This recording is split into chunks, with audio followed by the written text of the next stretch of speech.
Press record.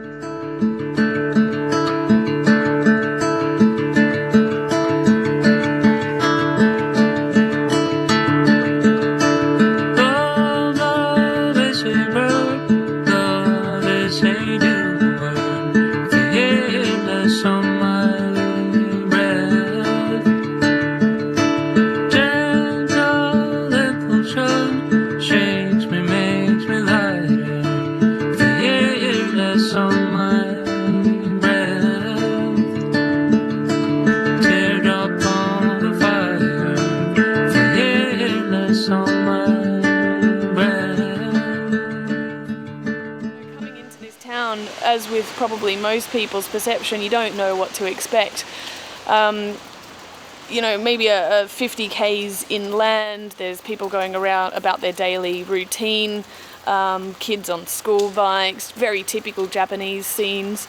And it's almost as if you cross a road at a certain point and you see where the wave has actually managed to reach, which is kilometers inland in some cases.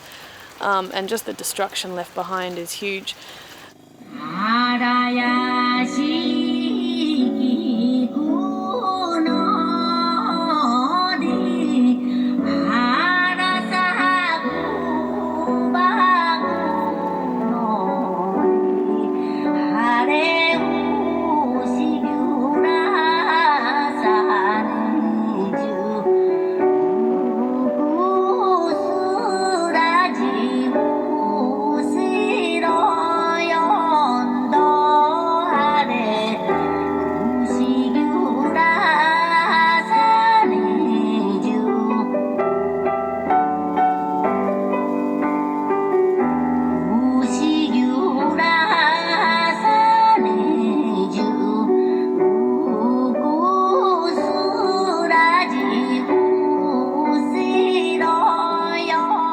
Two volunteers both in from Los Angeles, Rob and Matt. And these guys have been here both 64 days. 65. Landed into Tokyo, dropped off the bus at Sendai, spent a little bit of time there. At that time there was no food, no power, nothing going on. I was just told by Rob that there's a little bit of radiation sickness on his behalf and possibly Matt's as well. Yeah, there was definitely radiation in the environment, like driving past Fukushima, and in Sendai there was definitely, you could feel the radiation as well as the contaminants in the air from the tsunami and the dust and just like oil and everything that just has been destroyed was getting kicked up as it dried out. See, I operated a team in Watari for about 3 or 4 weeks. And driving down there was actually when I noticed it the most, because you drive through a lot of the tsunami area and the winds would kick up all the dust, which is very irritating obviously to your eyes and nose and stuff. And then in Watari, we were just about 50 miles away from the power plant, so that was a lot where I noticed, not just myself, but there was actually on the map, those certain areas where the government had red lined off.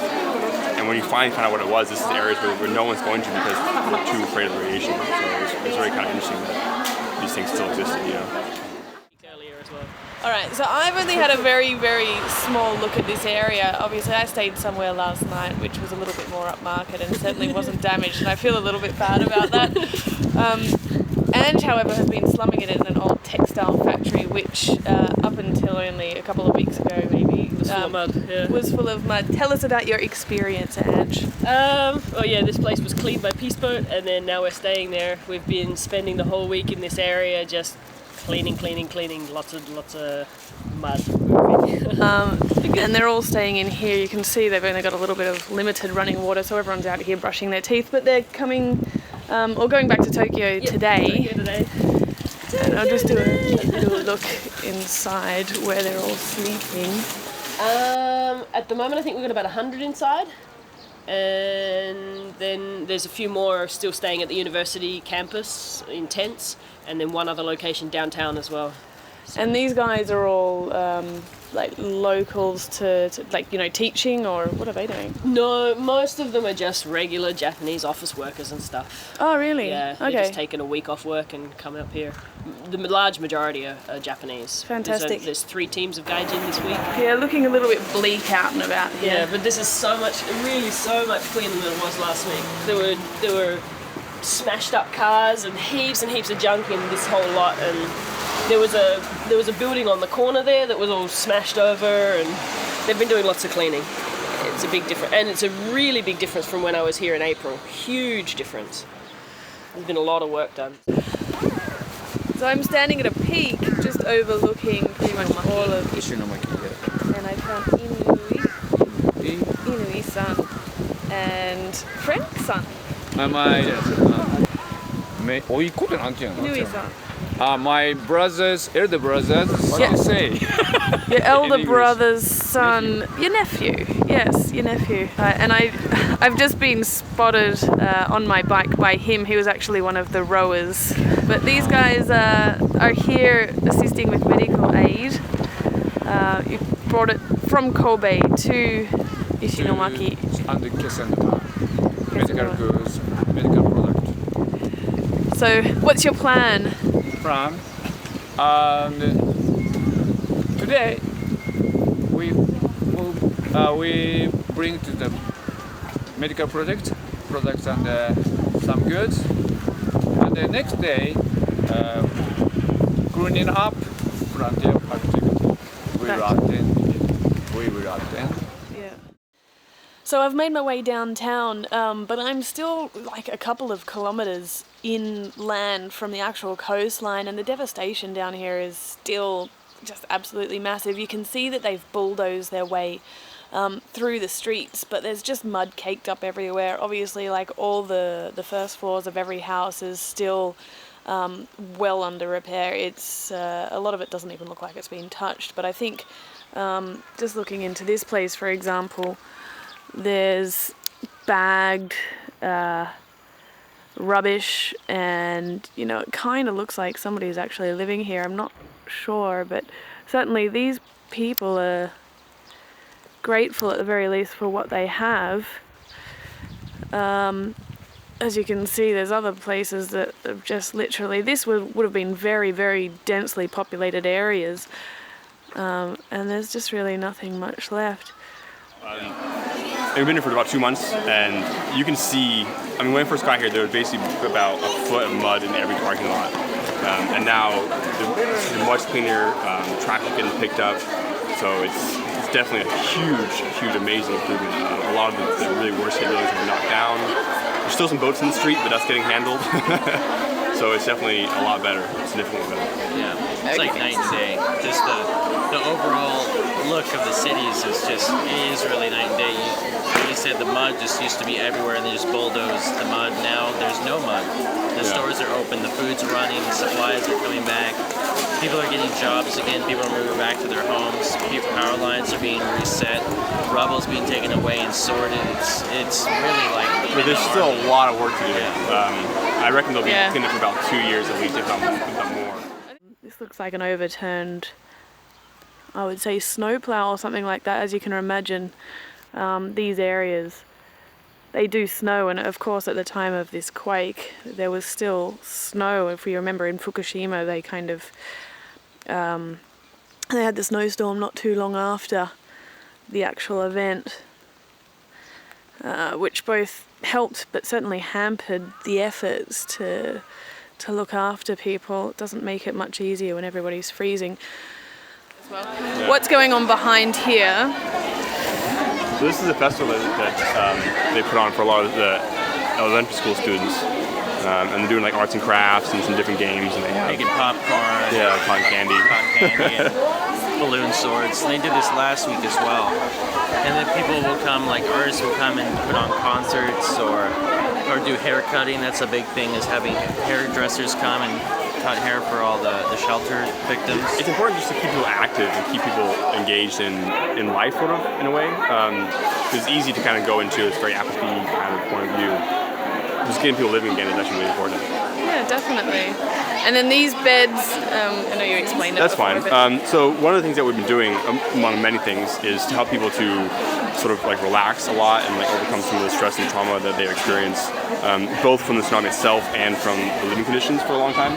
So what we do is called an assist, and it helps the nerves to relax essentially, and breaks up a lot of the tension that builds up in the nerves.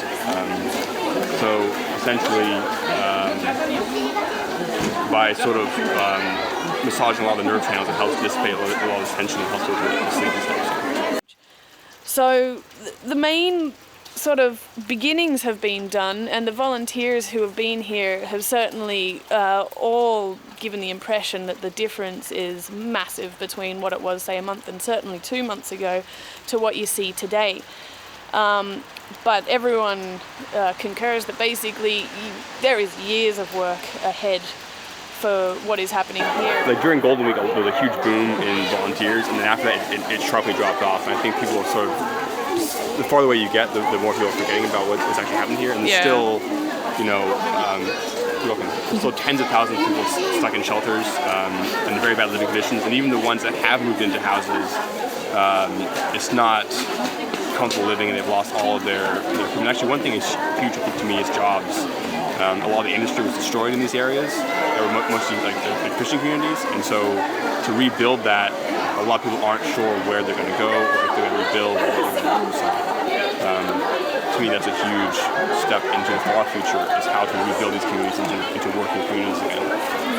So, anyway, it's a lot, but you can't help. So tell us about how we can get people to come and volunteer, or what's needed. People. Arms. Shoveling. Really and honestly, like, there's lots of things to do here. It's not just shoveling mud. There's other things, like there's kitchen duties to cook food for the people who are still staying in evacuation centres. Like, some of these people are going to be staying in evacuation centres for months and months. And so there's all those sorts of jobs, and there's lots of other things to do than just shoveling mud. But like, the work here is going to be years before they really recover. It's a lot. So any help that anyone can give, whether it be monetary or whether it be time, totally important.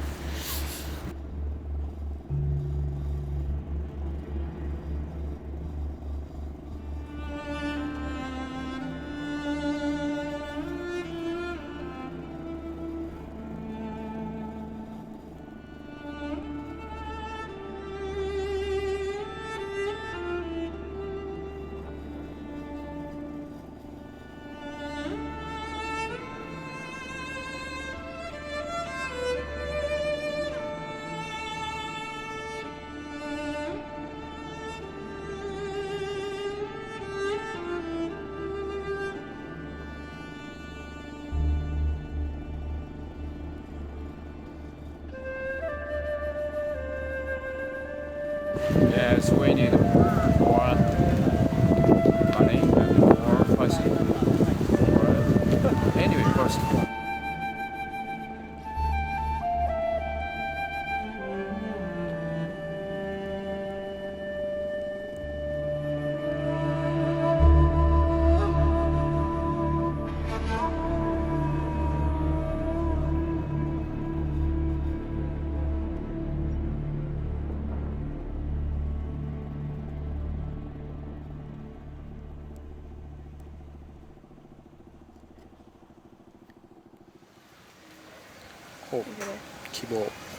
Hope.